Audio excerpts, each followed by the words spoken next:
we are an outside consulting company speaking to the board of Uber. My name is Andrew, this is Emily and Paige. I want to thank you for bringing us back to go into more depth about the ethical situation facing you. As we discussed yesterday, we're here to discuss riderism and how Uber's current business practice is perpetuating long-standing inequities in transportation. Now, these inequities are best illustrated by a 2016 study of the National Bureau of Economic Research. This study that studied 1,500 requests for rides, both here in Boston and in Seattle, showed that minority users of the app had to wait up to 35% longer to get a ride than their white counterparts who were requesting a ride for the exact same route.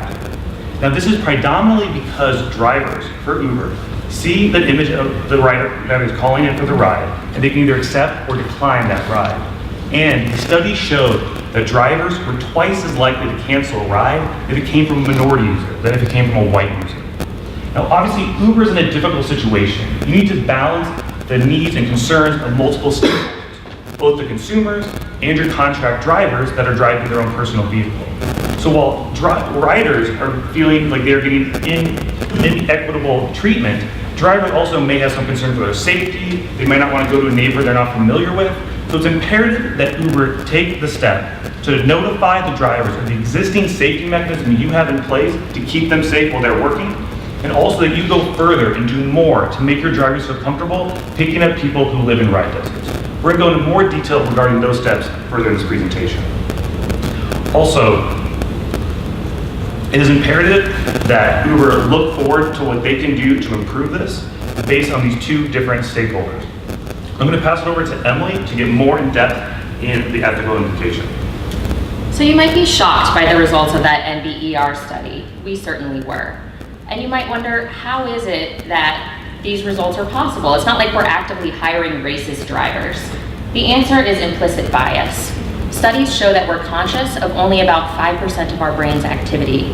This means that for the rest of the time, we're unconscious of the influences that we're experiencing. And so for drivers, when they receive a ride request, they have the option to accept or decline, as Andy mentioned. And this is where implicit bias sneaks into our decision-making processes. What are the effects of discrimination writ large? The American Psychological Association has found that 7 out of 10 Americans experience discrimination. The vast majority of them experience discrimination on a daily basis. This, in turn, results in higher stress levels, which leads to poorer health outcomes overall, an inability to access education, to keep and maintain your employment, and can even lead to difficulty with maintaining personal and professional relationships. So the effects of discrimination on individuals is widespread and very concerning. I also want to take a moment to remind you of the events of 2017. 2017 was not a good year for Uber. It started with the Delete Uber movement in January of 2017. It escalated into scandal after scandal as your company faced alleged sexual harassment and discrimination charges. Several leaders ended up leaving the company, including your CEO, Travis Kalanick. So with taking into consideration all of those events, we feel you have an ethical obligation to act on discrimination and to mitigate any risk for future scandals. By denying people access to transportation, you're denying them access to the American dream. This is something that we hold as a fundamental right in this country. And it's really important that you take action to prevent discrimination from occurring. So we feel strongly that this is an ethical obligation that Uber faces. And taking an active stance to prevent discrimination is not only going to be good for your image and good for your company, it's going to be good for society, and it's going to be good for your bottom line, which is something that we discussed with you yesterday. We mentioned before the importance of balancing the rights of drivers and riders, and Paige is going to transition into solutions about how you might address those needs. Great. So Emily discussed we have a short-term need to make drivers feel safe and riders have ethical, equitable access to transportation. How do you keep riders safe? Well, we propose, as Andy mentioned, underscoring the safety measures that are already in place. That Uber tracks where cars are, that the app allows them to quickly dial 911, but we think you should take this a step further. We think you should roll out 2 buttons. The first is something that can be pressed that would immediately video conference the driver and the vehicle into an Uber call center. This would be pressed by a driver if they didn't feel like they were in immediate danger, but they just wanted a third party to view what was going on in the vehicle, have a good understanding of where they are, and maybe mitigate any concerns. The second would be an emergency button.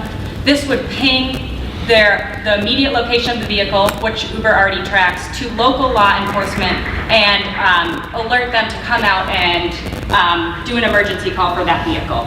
This we would instruct drivers to only use if they felt like that there was an immediate threat to their safety.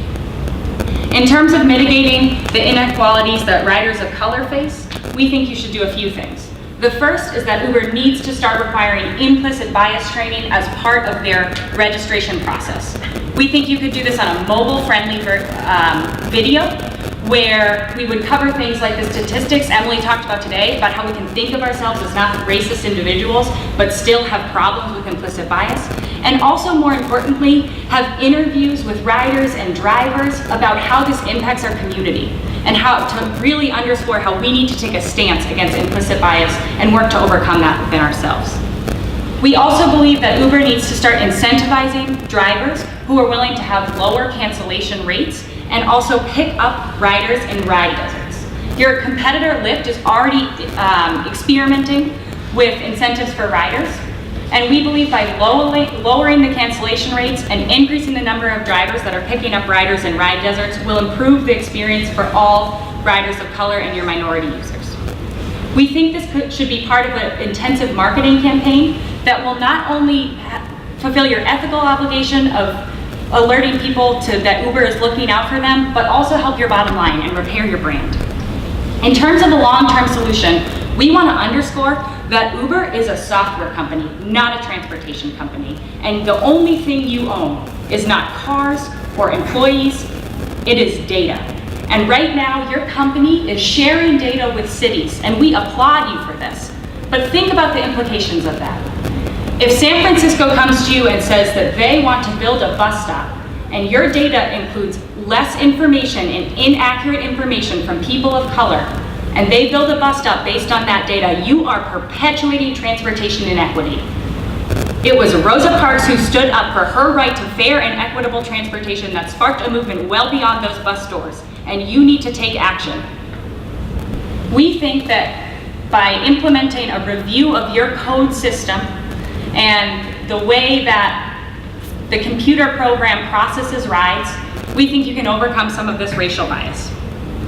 We think that if your code was able to use machine learning, which it already does, to anticipate that riders of color are more likely to have rides declined, it can cast a further net of other riders who could respond to that request and reduce wait times.